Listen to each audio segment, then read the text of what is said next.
Let's talk about secrecy first, right? So you're dealing with secrecy, or what you perceive to be secrecy, and you're not sure what is real or what is not real. I'm sorry you're going through this. This got to be difficult. I can only imagine. But you have a triggering behavior here, right? They're keeping secret, or your perception is that they're keeping secrets.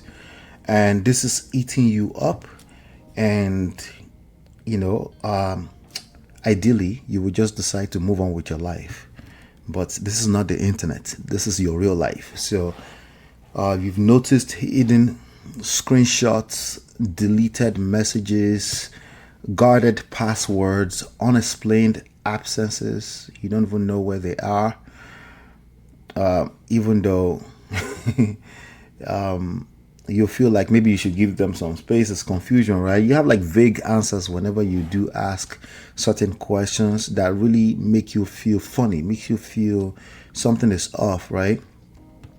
So your marriage has gone through betrayal. That's the reality, okay? And the behavior does not feel natural. You know, it feels something is off, okay? You haven't caught them like this, but you kind of caught them by the elbow. But you also know that what you really want is not to catch a person betraying you. You actually just want your marriage back, right? So of course that activates the fear that the affair, right? You know, it's the old affair, the one that you actually caught, that is still going on, that it never really ended, right? So now you're actively suspicious. You can't even think straight, right? Your mind begins filling the gaps. There are gaps. You don't know the full truth, but you know enough that you've caught them in the past, right? So you're now you're suspecting. You're like, okay, what is going on? Should you find out? Should you look for it? You know, some people sometimes will say, whatever you're looking for, you're going to find it. And I'm like, okay, maybe I should find it then. But maybe you don't really want to find out, right? So it's a very confusing state, right? Every delayed response creates suspicion in you. Every notification that pops up on their phone creates suspicion in you, right? Every time they take a trip, even if it's with a sibling, right? In my case, it was a trip with a sibling. It was no reason for me to be suspicious, but hey, it is what it is. And in my case, I had never caught her doing anything crazy too either, right? But you know, when you flip it on the other side, it's a little bit different. So when she saw some things, it was hard for her not to believe that it's a repetition of bad behaviors from the past, right? So anyway, this time they've asked for forgiveness in the past. So you've given them your words that you forgive, but then you have an active suspicion. You feel the need to to keep digging through the phone. Maybe they were so good at hiding the phone stuff, right? Maybe it's in their email. So you're like, I'm not gonna do that. But for how long, right? For how long, right? They change their routines, right?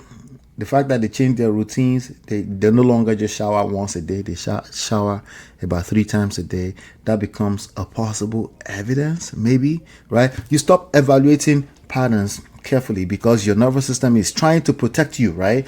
Every signal is an evidence as far as you're concerned, right? But that's not fair, right? You're like, you know what? I need patterns. I need to see some more information, right? So you now enter what I call the surveillance mode.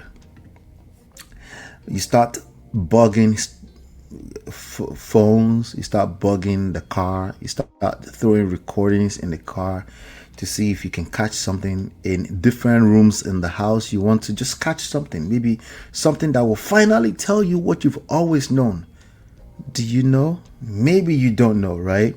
So the suspicion turns into investigation. You check devices, you monitor their social media, you study phone records, you start testing different passwords, right? You track locations, you review receipts. What does this restaurant receipt means? How many people ate for them to have spent $77.37? How Did they 77? How can one person eat $77? Well, did they go to a restaurant by themselves during the lunch hours? What happened there, right? Never mind yesterday, just today, right? This becomes evident. You have repeated search for inconsistency. You're looking for inconsistency, right? Because you've learned somewhere that consistency translates to trust, right? So occasionally you might discover one useful information here and there, but the investigation gradually becomes your entire relationship with the marriage. That's literally your whole experience in the last 7 months, just doing surveillance, right? But eventually you caught a few, just enough information, maybe a couple of things that were just off, right? That they shouldn't have been doing, right? So it's time you now enter what I call the confrontation zone. It's time to confront them, right? You present your findings. What does this mean? What does this mean, right? You present not just your findings, but your suspicions, right? But then you are basically in an emotionally charged environment. And are you really going to get the truth out of them? Is it the truth? Well, everything they say is essentially gaslighting, because you kind of know what you kind of know, but not really, but you don't really know, right? But you have their past history. And somebody told you that once a cheater, always a cheater, right? So you're like, what else could it possibly be, right? Every conversation turns into the evidence. So everything they say become additional evidence for you, right? But your questions are valid, right?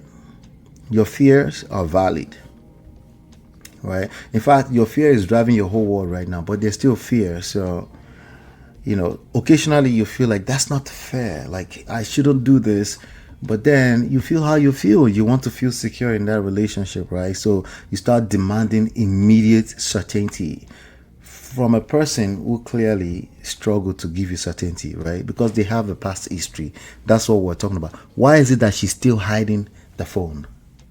Remember, that's the question we're at. Why is she still keeping her password, right? So a part of them, they feel shame, but they're defensive. Or maybe they're still doing it. They're dishonest, right? Confused. Who's confused? You're confused. You're confused. That one we know for sure, because if you're not confused, you'll never be in this state. You will simply just dump this person and you'll move on with your life, right? Bottom line is that you're emotionally divided between your past, present, the future. You have the fear of the unknown. Before we go too further, let's talk about defensiveness, right? So your wife protects themselves instead of addressing the underlying issue, right? They get defensive. Why are they being defensive? Maybe because they're lying, or maybe because they know they're still hiding something, or maybe they don't feel safe sharing everything with you like that. What could it possibly be? But the picture I'm painting here is something you're already familiar with. You know that you don't feel safe in this relationship, but neither do you feel safe with whatever future holds. So you get stuck in this place, right? Why? Because they keep minimizing your experience. Like, didn't you say you forgive me yesterday? Right? You didn't you like if you're gonna forgive, right? Let's just move on. Let everybody go their separate way. So it's essentially effectively gaslighting you, right? But you're like, but look at this. But what does this mean? Like, what do you mean? What does this mean? I was hanging out with a friend. What's wrong with that? A friend. What is a friend? Can you define your friend? You don't really know him. Right? So what do? They turn around, they accuse you of refusing to move forward. Is that what you call gaslighting? Yeah. They insist that all this, your different questions, is just you have trust issues and you need to work on yourself. All right. You would think that, okay, we've confronted this, right? This crazy fight that's going back and forth, right? But really, this type of experience, what it really teaches both people is teaches both of you how to hide. It teaches you to hide even more. It teaches both people to hide more. You want to sneak around and find more stuff, more evidence. They want to protect you, even if they're the cleanest, since there's ever been anybody that ever repent on anything, right? They don't want you to see anything that will trigger you, right? That will trigger you to continue to be more suspicious